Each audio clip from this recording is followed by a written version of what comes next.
ईश्वर जो भी करता है अच्छा ही करता है। बीरबल एक ईमानदार तथा धर्मप्रिय व्यक्ति था। वह प्रतिदिन ईश्वर की आराधना बिना नागा किया करता था। इससे उसे नैतिक व मानसिक बल प्राप्त होता था।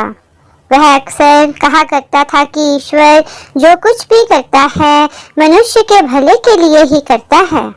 कभी कभी हमें ऐसा लगता है कि ईश्वर हम पर कृपा दृष्टि नहीं रखता, लेकिन ऐसा होता नहीं। कभी कभी तो उसके वरदान को भी लोग शाप समझने की भूल कर बैठते हैं। वह हमको थोड़ी पीड़ा इसलिए देता है ताकि बड़ी पीड़ा से बचा सके। एक दरबारी को बीरबल की ऐसी बातें पसंद न आती थी। एक दिन वही दरबारी दरबार में बीरबल को संबोधित करता हुआ बोला, देखो ईश्वर ने मेरे साथ क्या किया है। कल शाम को जब मैं जानवरों के लिए चारा काट रहा था तो अचानक मेरी छोटी उंगली कट गई। क्या अब भी तुम यही कहोगे कि ईश्वर ने मेरे लिए ये अच्छा किया है? कुछ देर चुप रहने के बाद बीरबल बोला, मेरा अब भी यही विश्वास है, क्योंकि ईश्वर जो कुछ भी करता है मनुष्य के भले के लिए ही करता है। सुनकर वह दरबारी नाराज हो गया कि मेरी तो उंगली कट गई और बीरबल को इसमें भी अच्छाई नजर आ रही है। मेरी पीड़ा तो जैसे कुछ भी नहीं। कुछ अन्य दरबारियों ने भी उसके सुर में सुर मिलाया। तभी बीच में हस्तक्षेप करते हुए बादशाह अकबर बोले, बीरबल हम भी अल्लाह पर भरोसा रखते हैं, लेकिन यहाँ तुम्हारी बात से सहमत नहीं। इस दरबारी के मामले में ऐसी कोई बात नहीं दिखाई देती जिसके लिए उसकी तारीफ की जाए।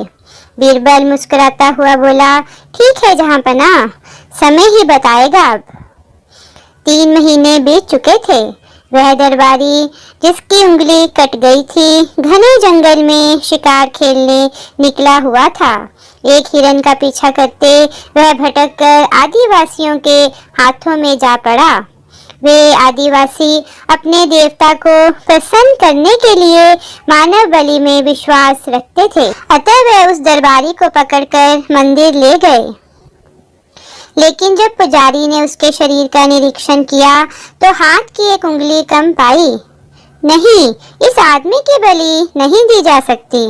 मंदिर का पुजारी बोला, यदि 9 उंगलियों वाले इस आदमी को बलि चढ़ा दिया गया तो हमारे देवता बजाय प्रसन्न होने के क्रोधित हो जाएंगे। अधूरी बलि उन्हें पसंद नहीं। हमें महामारियों, बाढ़ या सूखे का प्रकोप झेलना पड़ सकता है, इसलिए इसे छोड़ देना ही ठीक होगा। और उस दरबारी को मुक्त कर दिया गया। अगले दिन वह दरबारी दरबार में बीरबल के पास आकर रोने लगा।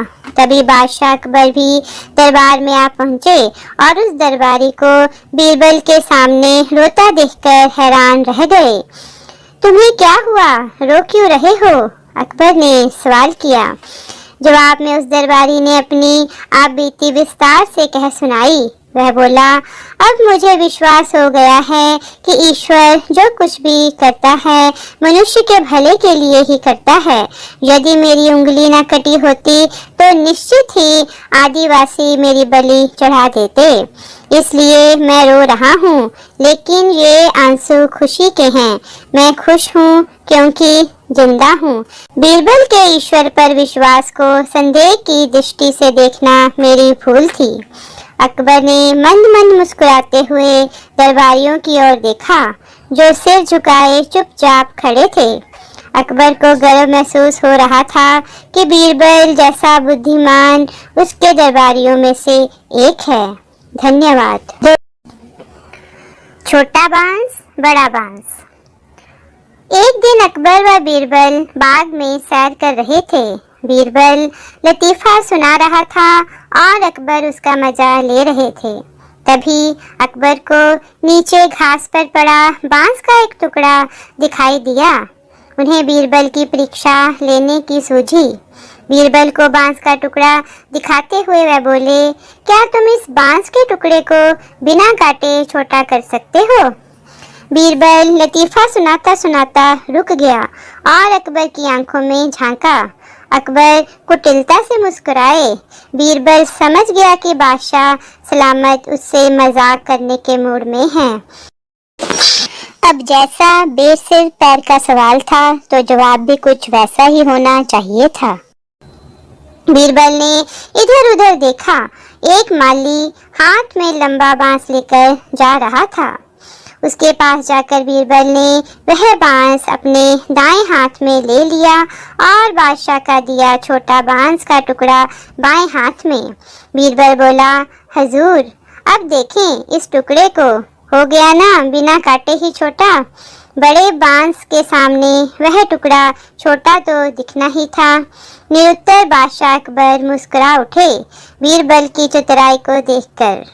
धन्यवाद। दरबारी की भूल।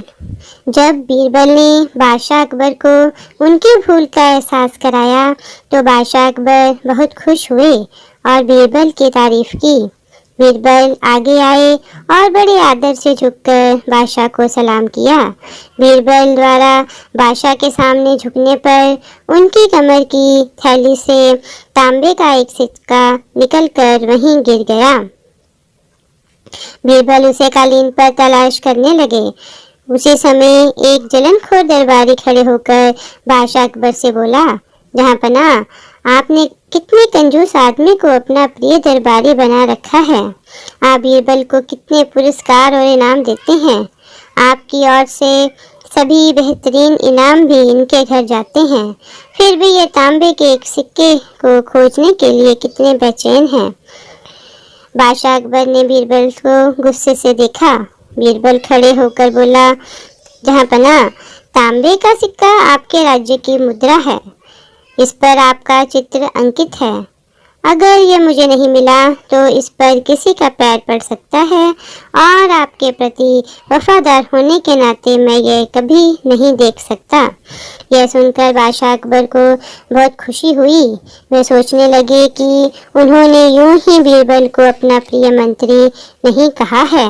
अकबर ने तत्काल अपनी उंगली से हीरे की अंगूठी उतारी और बीरबल को दे दी। यह देखकर जलनखोर दरबारी का गुस्सा भड़क गया। वह बोला, जहां पना, मेरी समझ में नहीं आता कि बीरबल में आपको ऐसा क्या दिखाई देता है जो आप सदा इनका ही पक्ष लेते हैं। अब बादशाह अकबर को बहुत जोर से गुस्सा आ गया। वह दरबारी लगातार उनके बीरबल के बारे में गलत बातें बोल रहा था। उन्होंने उसका सिर धड़ से अलग करने का हुक्म दे दिया। अब दरबारी को अपनी भूल के लिए पछतावा होने लगा। वह जोश में आकर बहुत बड़ी भूल कर चुका था। उसने बीरबल से अकेले में विनती की कि वे उसे बचा ले। बीरबल ने उसे दिलासा दिया कि वह उसकी जान बचाने के लिए कोई ना कोई उपाय अवश्य करेंगे। योजना के अनुसार वह जलनखोर दरबारी बाजार में जा छिपा। जब उसे पकड़ा गया तो उसने बादशाह अकबर के सामने जाने की इच्छा प्रकट की। जब सिपाहियों ने मना किया तो वह उनसे विनती करने लगा कि उसका सिर काटने से पहले एक बार बादशाह अकबर के सामने पेश किया जाए। जब दरबारी को दरबार में ले जाया गया तो अकबर को फिर गुस्सा आ गया। वे बोले, तुम्हारी समझ में नहीं आया, मैंने इसका सिर धड़ से अलग करने को कहा था, मुझे इसका सिर चाहिए। दरबारी बोला, जहां पना, मैं आपको नाराज करने के लिए माफ़ी चाहता हूँ। आप मेरा सिर चाहते हैं परंतु मैं नहीं चाहता कि ये काम कोई दूसरा करे। ये काम अच्छी तरह पूरा हो सके इसलिए मैं स्वयं ही अपना सिर आपके सामने पेश करता हूँ। फिर दरबारी ने अपनी पगड़ी उतार कर अकबर के पैरों में रख दी। दरबारी की बात सुनकर बादशाह अकबर का सारा गुस्सा दूर हो गया। वे मुस्कुराकर बोले, बहुत अच्छे, तुमने अच्छा काम किया है, मैं तुम्हें माफ़ करता हूँ, अपना सिर वापस उठा लो। धन्यवाद।